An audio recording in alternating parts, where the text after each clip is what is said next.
la vérité, c'est que Macron n'aime pas Ange Razoel et si ça tenait qu'à lui, il ne l'aurait pas sauvé. Certes, Macron a rendu visite à son homologue à Madagascar en mars 2025, mais le dirigeant malagasy lui a souvent fait à l'envers.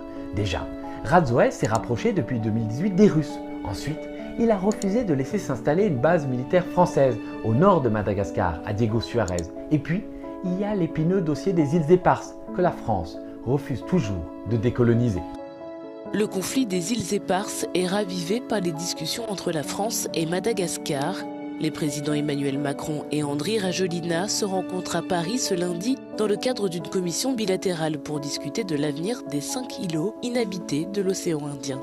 Gérées par la France, les îles Éparses sont revendiquées par Madagascar depuis les années 1970. Les îles Éparses sont toutes dotées d'une zone économique exclusive, ZEE, qui donne au pays gouvernant des droits sur les ressources de plus de 640 000 km² d'eau proche, riche en poissons et en réserves possibles de gaz. Bref, vous l'aurez compris, c'est pas l'amour fou entre Macron et Razoel. Alors pourquoi diable le président français a-t-il fait évader son homologue? La raison n'est pas à chercher dans la réelle politique, ni même dans le fait que Razoel détient la nationalité française.